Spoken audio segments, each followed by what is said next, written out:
bonita e é bonita. E a vida sempre é bonita com as pessoas que querem vencer, com as pessoas que têm Deus dentro do coração, com as pessoas do bem, não é? Aliás, tem uma frase do Getúlio Vargas que dizia isso, viu, Gilson Rodrigues? Que para vencer é preciso saber esperar, né? Então, espera que a tua vez chega. Não passa a perna em ninguém. Espera que a tua vez vai chegar. Gilson Rodrigues, olha quem eu estou recebendo hoje no programa. É a pessoa com quem eu falava há pouco, com o Eri Johnson e a Aline Prado, que venceu. Não foi fácil não, né? E quando todo mundo apostava que você ia dar errado, você deu certo. Tem receita para isso? Fé em Deus, muito trabalho, coragem. Ele vai contar essa história aqui pra gente hoje e você vai saber que juntas as 10 maiores favelas do Brasil, meu, isso é uma potência, elas movimentam quase 8 bilhões de reais por ano. Você vai saber toda a história, inclusive econômica, das maiores favelas brasileiras. E hoje, ai, doutora Tatiana, tive uma surpresa. 13º saindo. O problema é gastar tudo e não sobrar dinheiro nem para um presentinho no Natal, né? Bom dia, querida. Bom dia, Claudete. Tem que saber administrar, senão vai ficar sem no final do ano mesmo. Mas já saiu, tem novidade para o aposentado, até a promessa, não é? Numa medida editada pelo presidente Bolsonaro, de que agora vai ficar mais fácil aposentar. Coloca aí, já tá aí, ó, o nosso telefone, esse é o WhatsApp. Você grava agora com o celular deitado, grava e manda. A gente vai te ver aqui no programa. Oi, Cláudia, eu sou fulano de tal, eu moro em tal lugar, eu quero fazer uma pergunta. Ou pro Gilson, meu convidado também, ou pra doutora Tatiana de Souza, que é advogada especialista em previdência social. Tem algum rolo aí na tua vida com aposentadoria, ela sabe tudo e vai te responder. E o nosso querido Fábio Arruda hoje vai mostrar pra você o que é, como se comportar, na verdade, né? O que é, muita gente sabe, mas não sabe como se comportar num self-service. Você sabe que você pode até pegar umas doenças brabas lá?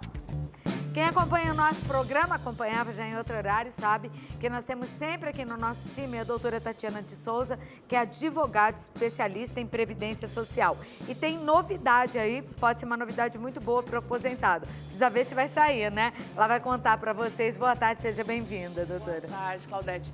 Pois é, temos aí a CMP, que foi publicada há pouco tempo pelo presidente Bolsonaro, que visa o quê? Nós temos muitos pedidos de benefício represados, então aí gera uma demanda, que aí fica 6, 7 meses, 1 ano às vezes, que demora para analisar esse benefício e a pessoa precisa urgentemente, muitas vezes está desempregada e seria a sua única fonte de renda. Essa proposta visa agilizar as análises, porque ele dividiu em mais departamentos, assim como o auxílio-doença. Os recursos vão ser direcionados a outros departamentos. Daí é importante, gente, não adianta achar assim, ó, publicou hoje e amanhã já vai estar resolvido. Demora um tempo, até porque isso é uma demanda que está represada. Nessa MP também existe a previsão de uma nova perícia para quem recebe auxílio-acidente. Então, ela está ali na entrelinha. Então, lembra que teve aquele pente fino dos auxílios-doença, da aposentadoria por invalidez? Agora, quem vai entrar é o auxílio-acidente. Então, se você receber a carta de convocação, sugiro que compareça, porque se você ainda tem a sequela, evidentemente vai ser reconhecido, né? E se não tiver, vai ser cortado nesse auxílio? Sim, vai cortar sim o auxílio-acidente. Esse auxílio-acidente, só para esclarecer, ele decorre, você está trabalhando, ou foi um acidente de qualquer natureza, vamos supor, você caiu da laje da sua casa. Aí teve uma lesão na perna e aquilo gerou um encurtamento. Estou dando um exemplo mais drástico, tá? E aí você, evidentemente, que para o seu trabalho demanda uma força maior, você se exige mais. Então o INSS paga um benefício até que você se aposente no valor chamado auxílio-acidente, que é 50% do salário de... Mas a pessoa não trabalha mais, ela não pode continua continuar. trabalhando. Ela pode continuar sim, trabalhando. Porque ele é uma indenização, porque você vai ter um esforço maior para realizar aquela sua atividade anterior. E o acidente não precisa necessariamente ser no trabalho. Ter ocorrido no trabalho. É acidente de qualquer natureza. Um acidente de carro. Até a caminho, sim, qualquer escorregou coisa. na calçada e ficou uma sequela, por exemplo. Tem direito. É bom saber, né? Porque se a pessoa não for atrás do seu direito, também perde. Perde. Aí não tem o que fazer, né, Claudete? Não tem o que fazer. Então, olha aí, tá vendo? E pouca gente tem esse tipo de informação. Olha que moderno, agora eu tô com... Meu celular de capinha vermelha. Para receber o seu WhatsApp aqui. Coloca aí no vídeo nosso número e já chegou a primeira pergunta. Boa tarde para você, Vanessa. Obrigada pela participação. A Vanessa Araújo é de São Paulo. Ela disse que o pai deu entrada no INSS para o auxílio doença. Ele tem problema renal e faz hemodiálise, que não é brincadeira não. Ele tem direito também à aposentadoria? Como que é o nome? Vanessa, né? Vanessa. Bom, boa tarde, Vanessa. Tecnicamente, ele tem sim direito ao auxílio-doença. A gente só precisa saber se quando iniciou essa doença ou quando ele fez o pedido, pelo menos, ele estava pagando o INSS. Se ele estava em dia com as contribuições ou pelo menos estava no período de graça, que a gente chama, que é um período que você pagou a última contribuição e ela tem mais 12 meses de cobertura, ele tem direito. E eu acredito até, se ele faz hemodiálise no mínimo 3 vezes por semana, ele tem a aposentadoria por invalidez, até que tenha um transplante, não exista o que ela deve rejeição. fazer, então? Tem que constituir um advogado? Ela já tem o pedido requerer? de auxílio-doença, né? Ela não falou se foi deferido ou não, ela só perguntou se ele tem direito. Eu acredito que sim. Não, Então, ele deu entrada para o auxílio-doença. Isso. Para chegar na aposentadoria por invalidez, tem que passar pelo auxílio-doença, a não ser que seja algo... Então tá correto. Tá correto. E ainda, me parece que ela não teve a resposta. Então, é aguardar ela essa não perícia. conta. Esse represado, sabe? Tá. Esse que a gente acabou de falar? Tá. Essa Que demanda tá tudo represada. parado. Exatamente. Tá demorando quanto tempo para uma pessoa se aposentar no Brasil? Pelo de 8 meses a 1 ano. A lei diz o quê?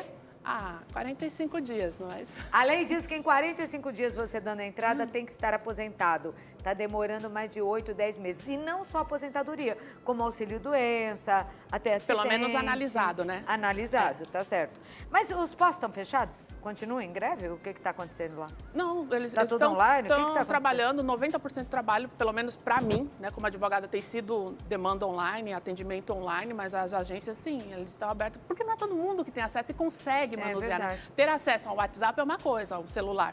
Mas e você desenvolver o que precisa, né? Não é tão simples como pintam. Pelo contrário, exato. é bem complicado. Por isso a gente sempre indica que se você puder, pega um advogado.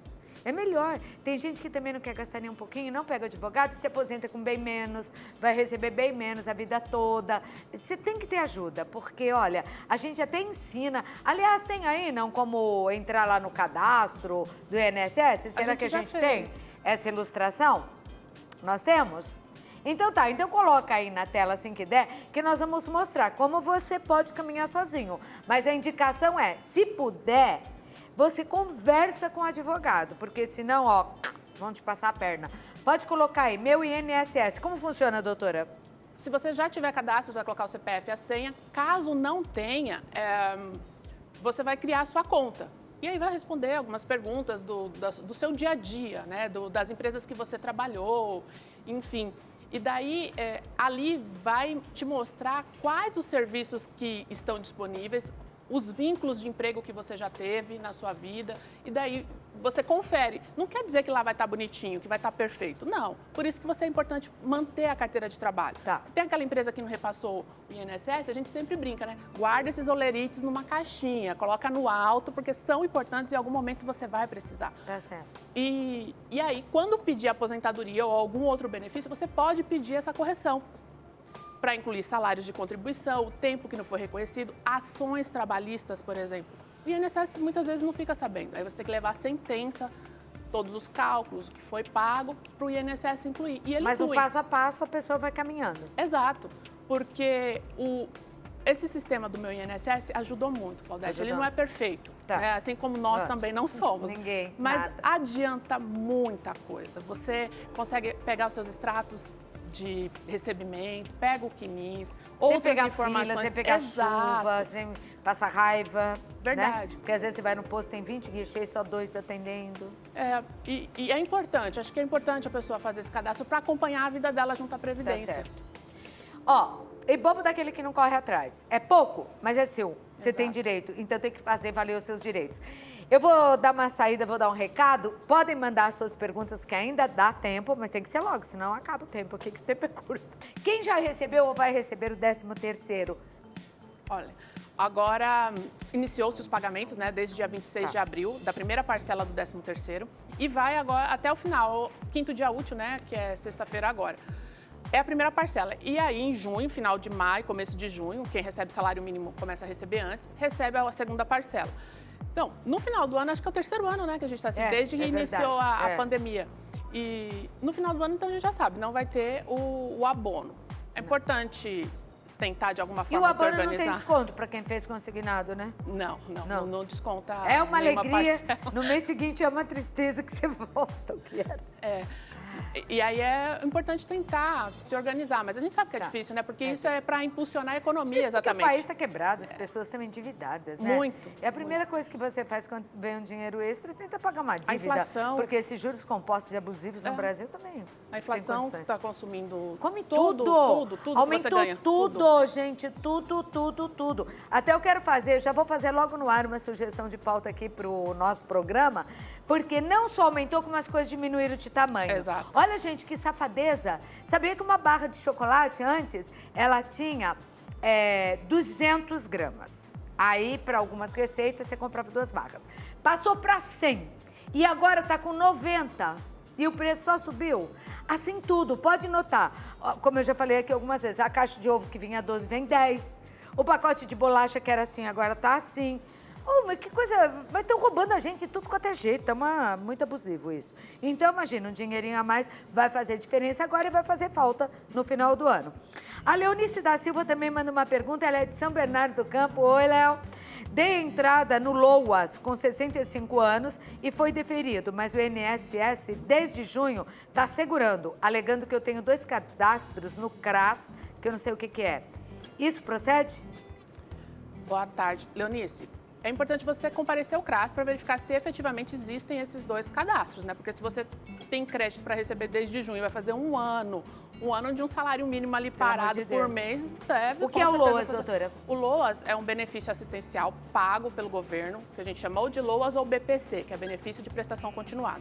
Ele é pago às pessoas maiores de 65 anos, que não tenham como se sustentar, ou aos deficientes, e que a família também não tenha como prover o seu sustento.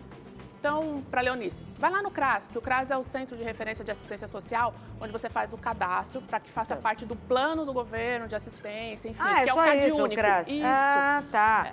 Ué, então estão dizendo que ela tem 2, tem alguma coisa errada. Ela pode tá ser lá que uma ela está como titular e outra como dependente. Nossa, vai correndo. Eu acho, Leonice, corre, vai lá, resolve isso. A Márcia Nascimento também me mandou aqui um WhatsApp, você pode mandar um WhatsApp para mim agora, bota o número aí. Olá, Cláudio, tudo bem? Tudo indo, né? Você sabe, né? Mas a gente vai levando, né? Queria perguntar para a doutora como posso saber quanto ainda tenho que pagar para me aposentar. Posso pagar retroativo? Agora, para ela saber se eu tinha que ter mandado mais dados. Então, vamos responder aqui se pode ser retroativo. Tá. Como que é o nome? Desculpa, esqueci. Márcia. Márcia. Importante você fazer o cadastro no meu INSS. Lá vai, ainda que não esteja perfeito, vai constar algumas informações das suas contribuições. Para recolher retroativo, tem que verificar se algumas condições que eu vou falar aqui bem superficialmente. Se você já recolheu o carnê antes e se esse período é possível, porque com a reforma o que acontece? Você só pode recolher retroativo se você não perdeu a qualidade de segurado. O que é a qualidade de segurado? Daquela sua última contribuição que você fez. Vou dar um exemplo simples aqui. Você pagou a sua última em março de 2019. Tá. E aí você tem 12 meses de cobertura. E agora em 2022 você quer recolher para trás, não adianta, porque a sua cobertura só foi até abril de 2020. Então, 21, 22, não adianta você recolher desde 2019. Não? Porque não vai, o INSS não vai reconhecer. E quanto tempo que é, então? Para fins de carência, porque a carência é o tempo mínimo de contribuição. Para tempo de contribuição, Mas, por exemplo, vai. deixa eu ver se eu entendi. Tá. Eu paro hoje de contribuir. Por quanto tempo eu estou segura? 12 meses. 12 meses. Isso, no mínimo 12 meses. Aí eu posso pagar retroativo, aí vale a pena? Desses 12 meses. Isso, pra frente. Tá. Vamos por aí, 2023, você fala assim, aquele maio que eu não paguei do ano passado, eu vou pagar. Pode, vai valer. Bonitinho, como carência para sua aposentadoria. Tá bom. Agora, se você decidir, em outubro de 23, vou recolher maio, não adianta. o INSS vai receber, vai contar como tempo de contribuição, que é diferente. Carência é aquele tempo mínimo que você tem que ter de contribuição. Sabe a aposentadoria por idade que a gente fala? Sim. 15 anos, o mínimo. Mas é 15 anos pago bonitinho, assim.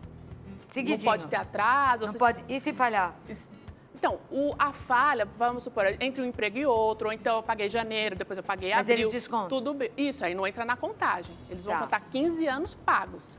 Ah, tá. Qualquer mêsinho eles descontam? Se não pagou, Ô, vai. gente ruim, né? Um mêsinho poderia Não é que passar, né? desconta. Não conta. Então, é a mesma diferente. coisa que descontar, Não, quer dizer. não. Não conta. Não conta. Então eu vou precisar de um mês a mais.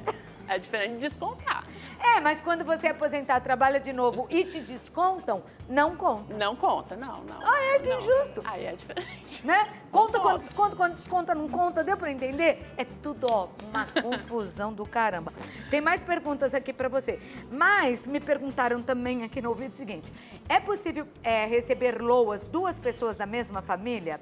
2 pessoas com problemas que vivem sozinhas, que precisam do auxílio. Isso é concedido? Sim, é possível sim, Claudete. É? Ele vai demandar um pouco mais de provas, Tá. você vai ter que mostrar, vamos supor, a pessoa... Por exemplo, gasta a mãe não tem condições e o filho também não.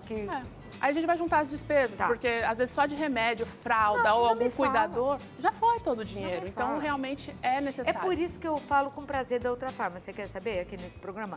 Porque tem remédio, gente, outro dia, R$700. R$700 um remédio. E tem remédio que é uso diário que só vem 28 comprimidos. Como? Se é para uso diário de um mês, vem 28. E por 2 dias você fica sem tomar e se ferra. Olha, tem tanta coisa errada, viu? A Lourdes é de Recife. Ai, Recife dá tão boa audiência para esse programa. Ô, Gabriel, a gente precisa ir lá em Recife, viu? Eu nem sei como agradecer os pernambucanos. A gente vai muito bem lá em qualquer horário. Que bom, adoro pernambucano por isso. A Lourdes é de Recife. Tenho 26 anos de contribuição e 50 de idade. Vou me aposentar em que ano? Eu vou deixar a doutora, ela não precisa pensar não, que ela sabe tudo na ponta da língua. Tem 2 opções, né? 2 situações. Uma, hoje, com 26 anos de contribuição, você já tem tempo suficiente para aposentadoria por idade, mas não tem a idade, que este ano é 61 anos e meio, mas você está distante, 12 anos. O que eu sugiro, considerando 26 anos de contribuição, você volte a contribuir, porque aí você preenche o pedágio, chega aos 30 anos. No caso dela, o pedágio são de 4 anos. Por quê? De 26 para 30 faltavam 4 anos e o pedágio dela é de 100%. Então, além dos 4 que ela faltavam para 30 anos, mais 4 de pedágio. Então, Quer dizer, ela não vai receber quase nada. Não, aqui é pagando ainda. A gente está na parte do pagar. pagar, Nem do- é dar nem do conta. receber. Nem do receber Ai, não meu é Deus. ainda. É. Então, ela aos 58 anos, ela continua voltando a pagar e completando aí os 34 anos de contribuição, ela pode pedir aposentadoria antes dos 62 anos de idade. Mas é uma questão de Mas planejamento. aí vai valer a pena? Eu penso que sim, são 4 anos antes, né? Aos 58 ela já cumpriu. Nossa, 4 anos, minha filha, para quem passou dos 50 faz uma diferença danada. Na verdade, são 8, né? Porque Oi? ela tem 26, aí tem que ser mais 4 para chegar em 30. Não, mas de idade aqui. Ela tem deixa eu ver. 50. Ela tem 58 Ela tem 50. só. Ah, 8 anos. Ela precisa pagar Nossa, mais 8. anos, então, caramba, muda tudo. Faça isso, porque aí até os 62 vai demorar. Mas aí é tão justo, né? Você começa a trabalhar cedo, aí não pode se aposentar porque é nova. Como nova? Você vai aproveitar a vida quando? Nem dá para aproveitar com a aposentadoria tão pequena. A Silvia Marta é de Fortaleza. Oi, Ceará, boa tarde. Eu dei entrada no auxílio por invalidez por conta de um AVC, um acidente vascular cerebral.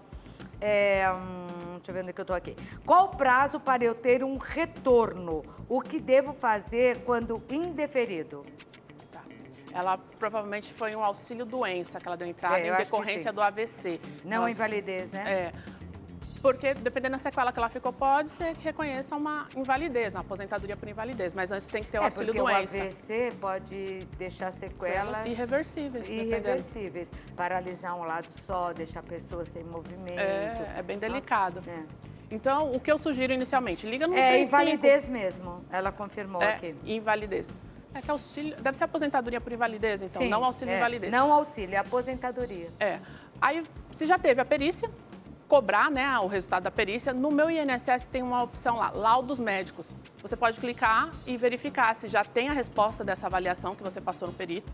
Também tem carta de concessão, ou então consultar meus pedidos. Lá existe a solução, se foi deferido ou indeferido. Como ela mencionou indeferido, eu sugiro, se você tiver condições, entre com recurso administrativo ou contrate um advogado, para ele melhor te orientar. Às vezes precisa de um laudo mais detalhado, enfim. E rapidinho, doutora, a última aqui de hoje, infelizmente hoje não dá mais, mas ela vem quinzenalmente ao nosso programa, você pode continuar mandando as perguntas. A Luciana, não digo, é do Recife, olha lá, de Pernambuco. Bom dia, tudo bem? Meu esposo tem esquizofrenia e recebeu por 12 anos o benefício, que deve ser auxílio-doença, né?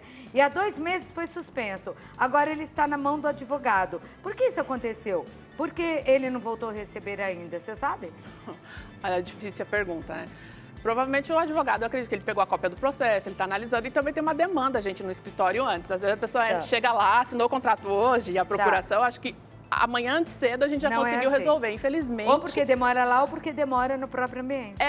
Então assim, eu adoraria responder na agilidade que as pessoas precisam também, né? Não é só que anseiam. Mas, por certo, teve uma perícia, se ela não foi... O que eles consideraram, né? Ainda mais doença mental, Claudete, ela é muito delicada, tá? Então, é difícil para o perito verificar com o advogado e pegar laudos mais atualizados. Essa foi a doutora Tatiana de Souza aqui no programa. Advogada especialista em direito previdenciário. Obrigada. Eu que agradeço. Tatiana, até a sempre próxima. uma alegria te receber aqui, viu? Ele nasceu de uma mulher surda-muda, que teve 14 filhos. Ele não nasceu em São Paulo, mas veio para a favela de Paraisópolis ainda muito pequeno, com o sonho da família ficar rica. A família chegou aqui há muitos anos atrás. E ele veio depois. Gilson Rodrigues, aqui no nosso programa. Tudo bem, Gilson? Tudo bem, para contar uma história não só de superação, né? É mais que isso, porque você perdeu a sua mãe muito cedo. Dos 14 irmãos, quem você não conheceu ainda? Quantos? Olha, eu conheci metade dos 14 irmãos. Jura? Já achei 7 irmãos e tem sido um desafio encontrar, porque muitas famílias que acabam adotando crianças, elas não contam a origem, né? E as adoções eram feitas de qualquer maneira no passado, Muito né? informal. Você chegava com uma criança sem pai, sem mãe, falava, quer pra você, porque não tem com quem ficar, e a pessoa adotava, ia lá, registrava como filho, e como vai ficar sabendo? Exatamente. Então, Era as famílias assim. que contaram que recebeu um filho de uma mulher surda-muda, ela acaba, conforme a gente vai contando essa história, as pessoas vão sabendo. Sim, vão no procurando. caso específico da sua mãe. Exato. E é verdade que você tem 3 irmãs chamadas Andréia? 3 irmãs chamadas Andréias. Que A gente se coisa. encontrou, as 3 estão na Bahia. E é uma graça. Então seus quando irmãos foram para vários locais? Sim, nós estamos espalhados no Brasil inteiro. E à medida em que a rede social, as pessoas vão conhecendo um pouco da minha história, a gente vai se conectando, se encontrando, percebendo essa importância de a gente dar certo, né? É verdade. Nós estamos com imagens aí da comunidade de Paraisópolis, que é maior do que muitas cidades brasileiras. E como foi para você? Porque a sua mãe morreu, você tinha que idade, Gilson? 9 anos de idade. 9 anos. E você ficou com quem? A sua mãe, eu sei, ela foi até abusada, ela era surda, muda, vivia numa comunidade, não conhecia muitas coisas daqui. E ela ia tendo filho, e a família ia doando essas crianças. Por que você não foi doado? Eu acabei sendo doado logo ao nascer. Ah, foi? E depois eu sou o 3º filho da minha mãe. E depois eu fui recuperado, porque minha mãe ficou muito mal. E a minha avó, que já falecida, me trouxe de volta. E depois, quando a minha avó faleceu, eu voltei para ficar com a minha mãe e a minha mãe falece. E aí começa uma saga muito difícil, porque os filhos da muda diziam que eles iam crescer e não ia virar gente. Porque a gente vivia num conceito de favela. Você já vivia ali, em Já Paraisópolis? vivia em Paraisópolis. E aí diziam que a gente nasceu predestinado para dar errado, para virar bandido, para não dar As certo. pessoas te falavam isso? Falavam. Com 9 anos você ouvia isso, você vai ser bandido, você não vale nada, você pode ser filho de bandido. A expressão que eu mais ouvia é que a gente ia crescer e não ia virar gente. Não, E nós queríamos virar gente, queríamos dar certo. E o que Queríamos que você fala quem? Você e os mais meus quem? irmãos, o Eles conjunto das estavam pessoas com que você, moram, alguns o conjunto das ainda. pessoas que moram na favela, Tá. ninguém quer dar errado. Você morava Nós não onde, sonhamos lá em em morar na Paraisópolis? favela. Nós morávamos numa região chamada Pé Inchado. A família morava todo mundo O que é Pé junto. Inchado? É uma região em que as pessoas bebem muito. Então tem essa É por isso característica mesmo, pé inchado de do cana? pé inchado de bebida mesmo. E aí a gente morou com a família toda ali e diziam que essas pessoas que estavam ali não ia dar certo. Mas o que eu sempre digo é que as pessoas que moram na favela, elas não sonham em morar na favela, morar em cima do córrego, em passar Mas dificuldade. era um lugar A legalzinho gente sonha- da favela, porque tem, até hoje tem diferenças, né? Nós Em temos a periferia da periferia. A periferia da periferia. A nossa- Você morava onde lá? Nessa região, é a região que, a gente, no contexto Era do pior mapa... que tinha? Era uma região muito difícil, é a pior Tá. região. Nós temos ali o Grotão, o Grotinho e o Brejo, e eu morava no Brejo. Então, minha família cresceu ali naquele espaço, vivendo todo tipo de dificuldades, mas com muitos sonhos. Muita vontade de transformar, de estudar, de trabalhar e de ficar rico. Ninguém vem para São Paulo para poder passar dificuldade. E a gente acha que chega de São Paulo e vai dar tudo certo. Não, tem muitos desafios. Como você conseguiu virar o jogo? Acho que o primeiro desafio que eu tive que romper comigo mesmo foi de não me sentir e me colocar na posição de coitadinho, de filho da mudinha, de pobrinho, ou de imaginar que eu daria errado porque eu estava numa família que era uma família carente. Então, eu não quero ser predestinado a dar errado. Então, eu fui trabalhar, fui estudar, fui buscar criar oportunidades. E quando eu fui buscar me salvar, eu percebi que existiam outras pessoas nesse contexto, de sem pai, sem mãe, com dificuldades, que se olhava na posição de coitadinho e que precisava virar o jogo. Porque tudo tá muito na mente, né? Se você se sente mal, a tendência é que você fique mais mal. Então eu fui estudar, fui trabalhar para que outras pessoas pudessem ter bons exemplos, boas referências de pessoas que estão dando certo na favela, apesar das dificuldades. E foi assim que nós fomos criando um conjunto de oportunidades para transformar Paraisópolis numa nova Paraisópolis. O que você fez lá? Você mudou Paraisópolis? Programas sociais, durante a pandemia, é lógico que tinha mais doações, mas todo mundo ali da região pensava, nossa, meu Deus, e o pessoal de Paraisópolis? E o pessoal de Paraisópolis se vacinou primeiro, teve atenção, vocês tiveram cuidado, você tem inúmeros projetos sociais, mas esses nós vamos mostrar num programa de sexta-feira, que agora eu faço, vou te contar, itinerante às sextas. E eu vou fazer o programa lá da favela de Paraisópolis na sexta-feira. E a gente vai mostrar isso, esses programas. Mas você conseguiu isso com a ajuda de quem? Você foi atrás? Como é que foi, Gilson? Acho que o principal desafio que nós tivemos lá para poder conseguir construir tudo que nós construímos foi o conceito de uma nova Paraisópolis. Existe uma favela marginal, violenta, que existe apenas na cabeça das pessoas. E nós estamos buscando criar esse novo olhar para criar a partir de oportunidades. Mas não tem como a pessoa gostar não gostar da comunidade e ter que falar que mora no Morumbi, né? Durante muito tempo, a gente falava assim, onde você mora? Eu moro no Morumbi. Então, nosso primeiro passo foi assim, precisamos gostar do lugar onde nós moramos para transformar essa realidade e mostrar a potência. E foi assim que nós criamos programas de orquestras, de balé, de judô, foi um conjunto de iniciativas, são 26 iniciativas, criando oportunidades de transformação para aquele jovem que sonha em virar gente, se transformar como eu, né? Então, existem muitas pessoas que tiveram uma história de vida muito difícil, mas que agora têm oportunidade de se transformar, se colocando na posição certa, né? Eu não sou predestinado a viver uma história de fracasso dos meus pais, porque meu pai foi alcoólatra, eu vou ser alcoólatra, porque minha mãe é faxineira, eu posso ser faxineira, não tenho nenhum problema com isso, mas criar oportunidades de transformação, acreditando em si mesmo e colocando uma posição que te favoreça mais, transformando. Você é um exemplo tão bonito, Gilson. Eu tento todo dia virar gente, transformar. Não, mas é importante, o que prova que nada supera os seus sonhos, o que você quer ser, você pode ser e você pode mudar a tua vida a partir de agora, de hoje, dessa entrevista. Não se sinta derrotado. Se tem gente que vence, se ele vencer, você pode. Você tem que acreditar na tua força. E olha, que ele estava no lugar onde a força para ser do mal é muito maior do que para ser do bem, não é? E você nunca teve problema com o outro lado? Nunca tive problema, assim, na comunidade você tem um respeito com todas as situações. Tá. Então eu sempre fui para o lado do bem. Eu tinha ali, nunca mexeram com você também? Graças a Deus. A gente tem um respeito muito grande com relação a tudo.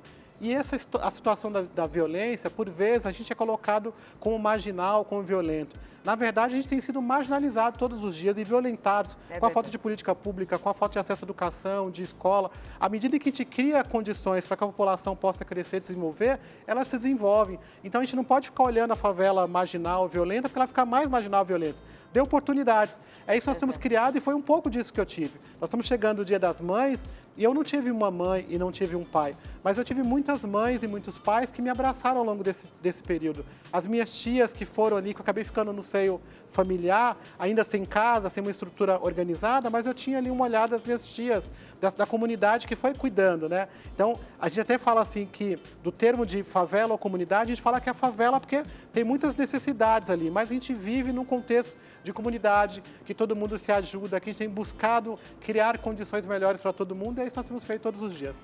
Hoje, eu queria terminar essa entrevista falando do G10, não é? Que é um aglomerado das 10 maiores favelas do Brasil e que movimenta quase 8 bilhões de reais por ano. Quer dizer, a favela é uma potência. Investir na favela, tem gente que não sabe, mas em Paraisópolis tem 13 escolas públicas, estaduais, municipais, tem 5 bancos, entendeu? Então mudou tudo. E o que é o G10 e o que vocês pretendem?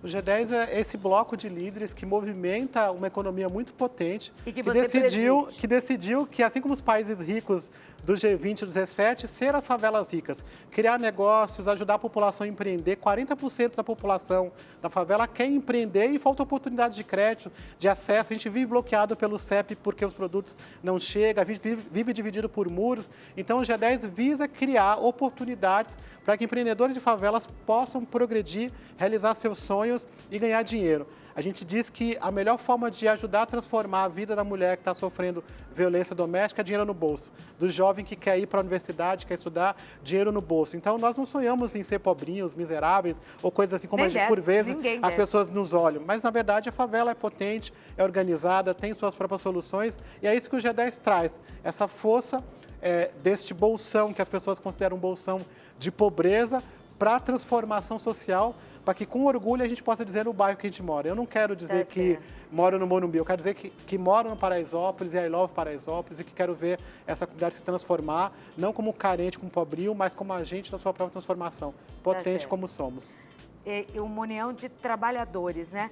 E eu me senti muito segura em Paraisópolis e o que eu mais notei foi isso, a segurança. É muito, mas milhões de vezes mais fácil, milhões de vezes você ser assaltado numa das ruas ali do Morumbi com seu celular do que dentro da comunidade. Acho que nós temos uma cultura de cuidado, de proteção. Exatamente, um cuida do outro, isso é importante, porque eu aposto que você não sabe nem o nome do teu vizinho, né? Quem mora do teu lado. Gilson Rodrigues, foi um prazer falar contigo. Fala para a comunidade me assistir, que sexta-feira eu vou estar em Paraisópolis, fazendo um programa do Dia das Mães, conversando com mãe que luta e fazendo uma comida gostosa. Foi um prazer, viu, te receber aqui no programa e parabéns a todos os empreendedores do G10 e pelo trabalho que vocês estão fazendo pelos brasileiros. Obrigada, querido. Fábio Arruda. Fábio, cadê você? Eu vim aqui só pra te ver. Olá, Clau, eu estou aqui direto de um self-service aqui em São Paulo. Porque vamos falar, hoje em dia, self-service, serviço de buffet, assim, continua sendo uma boa opção, porque a gente não está com dinheiro sobrando, tem que saber gastar de maneira inteligente. E vamos falar de algumas regrinhas para que a nossa passagem, a nossa estada aqui no self-service seja feliz, civilizada e barata. Então, a gente tem algumas dicas bacanas. O buffet aqui está lindo, dá vontade de comer tudo. Dá literalmente vontade de comer tudo. Porém, a gente tem que lembrar se o bolso está podendo pagar tudo. Às vezes a gente tem que dar uma equilibrada. Então tá bom, eu vou me servir. Isso tem sido muito comum nos buffets agora, que é o seguinte, ó. O uso da luva é opcional. Porque no auge da pandemia, todos esses buffets foram fechados, a gente nem tinha esse serviço. Agora, no começo tinha luva, tinha fila distanciada, agora já é. Quem se sentir à vontade, põe a luva. Quem se sente tranquilo sem a luva, vai sem a luva. Ok, peguei o meu prato. Na hora que eu for circular aqui pelo buffet e for me servir, primeiro que eu vou ficar com o prato assim, sempre bem colocado. Tá? Eu não vou ficar batendo o prato não é tamborim, entendeu? Eu não vou ficar aqui conversando, apontando com o prato para lá. Que é isso? Vamos lá, tô com o prato aqui. Vou ter a grande preocupação de não falar sobre o buffet, falar sobre as comidas, porque não dá, né? Quem vai querer, Cláudio, comer uma coisa toda perdigotada, toda cusparada? Deus me livre. Então não. E vou pensar nos itens, se for por peso, nos itens que não pesem tanto. Então, por exemplo, salada. Você pode fazer um pratão de salada e o pratão de salada não vai sair tão caro. Ok. Agora, você se abusar, por exemplo, da salada de maionese, que eu adoro, vai pesar, né? O palmitão, olha o famoso palmito. Palmito e beterraba, no peso vai ficar vai dar uma puxada na história. Então, eu sempre vou. Eu como bastante salada. Além de ser saudável, fica mais barato. E eu vou escolhendo coisas de uma maneira equilibrada. Pensem que quando o lugar é preço livre, aqui, por exemplo, é um preço fechado que você pode comer à vontade. Corta o Fábio lá, porque nem por senão isso ele não eu me vou ouve. tirar a barriga da miséria. Fábio, espera um pouquinho. Eu vou pedir uma ajuda e vou justificar para o público. Como você está segurando o microfone, eu vou pedir para o Danilo, que é nosso produtor de externa, entrar em cena, segurar para você poder mostrar para a gente, ok? Pode seguir. Perfeito. Então, Danilo, vem cá. Danilo vai entrar com a gente e vai segurar. Então, assim, pronto. Então, ok. Tá? Aí eu vou me servir. Tem uma coisa assim, você tem sempre as espátulas, né? Ó, alguém aqui já se serviu e deixou o espatulão aqui sem voltar para o prato. Então, ao me servir, eu tenho a preocupação de colocar um pouco no meu prato e voltar para o pratinho de apoio comum, que é uma coisa que quando você fizer na sua casa um buffet, uma coisa mais aprimorada, você também deve botar sempre um pratinho para ter o apoio da espátula, que funciona. E olha aqui, ó, eu falei que eu adoro ela. Eu adoro a maionese de ovos, mas se eu estivesse no buffet por quilo, eu já ia pular, Cláudio, porque aqui vão 100 gramas de salada de maionese fácil. Então eu já vou dar uma equilibrada. Mas como a gente está num lugar que é chique, esse buffet, não é pé inchado, não. Aqui a coisa é bacana. Olha só, tem comida japonesa também. Será que eu vou ter o paladar e o prazer de misturar tudo junto? A salada com a comida japonesa, com os quentes que eu vou pegar depois. Eu gosto de fazer isso separadamente. E aí você tem que ter o tempo de lembrar, você tem que também coordenar. Muita gente usa o horário do almoço, o horário do almoço é mais corrido, então você também tem que saber se você vai conseguir fazer mais de uma vez o seu prato. Se não, faz um pefão mesmo e vamos junto. O que vai fazer? Eu prefiro comer separadinha a salada, aí depois eu degusto quente. Agora, entendo japonês e tá no preço, tá incluso. Eu vou de japonês hoje também, Cláudio. E você, o que você faz quando você vem em buffet self-service, hein? Olha, a coisa principal que eu faço, quem me ensinou foi o Dr. Bactéria. Eu sempre tiro um pouquinho de cima disfarçadamente e pego o que está mais longe da minha mão e embaixo. Porque em churrascaria, em self-service, enfim, as pessoas conversam. E ele me explicou que as gotículas, lembra? Covid? Você viu aquele filme? As gotículas, ó, vão lá longe. E esse cuspinho vai na comida, se você está conversando. Então, eu tiro um pouquinho de cima e pego de baixo. E sempre sou a primeira a chegar no restaurante. Pois é, não, isso é fundamental. E você sabe que você falou isso de cima e de baixo, eu até não me lembrei de falar, mas eu também sempre tiro o prato de cima. Sabe quando tem a pilha dos pratos? Eu pego um, tiro de cima e pego um, porque aí eu estou garantido que aquele não levou a chuva, né, das gotículas, aí a tal da cusparada. Agora, Cláudio, o que eu acho que vale muito bacana é você sempre saber quais são as regras do lugar, se é por peso, se não é, respeitar a fila, respeitar a circulação. Aqui é um buffet circular. Respeita a circulação, não fica entrando na frente dos outros com o seu pratão como se você fosse o dono do mundo. Então, você saber certas regras são regras que facilitam o nosso convívio todos os dias. E já que esse é um ambiente comum e que nós estamos de volta, Cláudio, nesses ambientes coletivos, as pessoas sem medo, sem máscara, sem pânico, que a gente aproveite isso sempre da melhor maneira. E eu, como eu te falei, já que tem japa, eu vou no japa. Tá certo.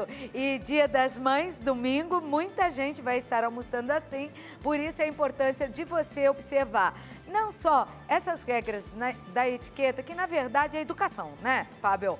E fazer do Domingo das Mães um dia em casa ou fora, almoçando assim, dos melhores, sem encrenca, sem beber demais, sem provocar briga lá na fila da comida. Agora fecha numa comida que eu tô com a maior fome. Você tá com a maior fome? Vamos fechar numa comida? Fecha na comida que nós vamos pro intervalo e a gente volta já já. Deixa eu ver se tem uma imagem de comida aí. Vai lá. Imagem de comida pra mim. Ai, meu Deus. Uhul! Por hoje é só, gente. Acabou. Obrigado pelo carinho da sua audiência. Fiquem com Deus. Aproveitem para ficar bem quentinhos, que a tarde vai ser fria em São Paulo. Amanhã eu volto e nós vamos falar quando você bebe, hein? Olha, isso vai acabar com o seu fígado, viu? Não quero jogar praga não, mas assista o programa amanhã.